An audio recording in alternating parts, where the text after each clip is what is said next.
రోజుల వ్యవధిలోనే Rohit Sharma, Virat Kohli టెస్టులకు by by చెప్పేశారు. లాంగ్ ఫార్మాట్కు ఇద్దరూ దూరం అవడంతో వారి ప్లేస్లను భర్తీ చేయడం ఇప్పుడు సెలెక్టర్లకు సవాల్గా మారింది. ఓపెనర్గా రోహిత్ శర్మ 4వ నెంబర్ ఆటగాడిగా విరాట్ కోహ్లీ వేసిన ముద్ర మామూలుది కాదు. వారి ప్లేస్లను భర్తీ చేయడమూ తేలికైన వ్యవహారం కాదు. కానీ ఇద్దరూ రిటైర్మెంట్ ప్రకటించడంతో జట్టును రీబిల్డ్ చేసుకోవాల్సిన పరిస్థితి వచ్చింది. ఓపెనర్గా రోహిత్ ఖాళీ చేసిన స్థానంలో కేఎల్ రాహుల్ ఆడే అవకాశాలే ఎక్కువగా ఉన్నాయి. టాప్ 6లో ఎక్కడైనా కేఎల్ ఆడగలడు అనడంలో డౌట్ లేదు. కానీ ఇప్పుడు ఓపెనర్గా రాహుల్ ఫిక్స్ అవుతాడనే అంచనాలున్నాయి.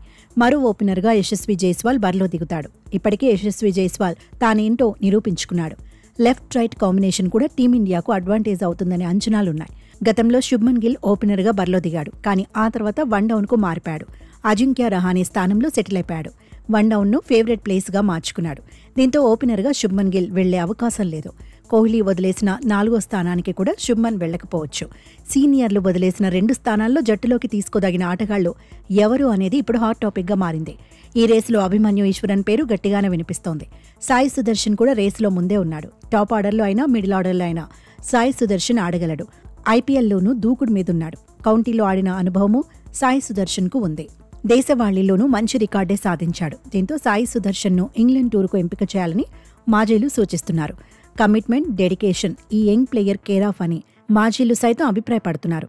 తొలి 5 స్థానాల్లో సాయి సుదర్శన్ను ఎక్కడైనా ఆడించవచ్చంటున్నారు. రేసులో సర్ఫరాజ్ ఖాన్ కూడా ఉన్నాడు. కెరియర్ ఆరంభంలో వచ్చిన అవకాశాలను సర్ఫరాజ్ వినియోగించుకున్నాడు. 4వ స్థానంలోనే కెరియర్ బెస్ట్ స్కోర్ను సాధించాడు.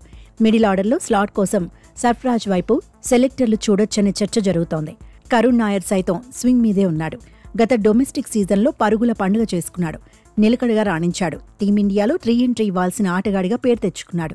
ఇంగ్లాండ్లో కరుణ్ నాయర్ ఫామ్ అడ్వాంటేజ్ అవుతుందనే అంచనాలున్నాయి. ఐపీఎల్లోనూ రీ ఎంట్రీ మ్యాచ్లో కరుణ్ నాయర్ రాణించాడు. దీంతో ఈ సీనియర్ ఆటగాడిపై సెలెక్టర్లు నమ్మకం చూపుతారా లేదా అనేది ఆసక్తికరంగా మారింది.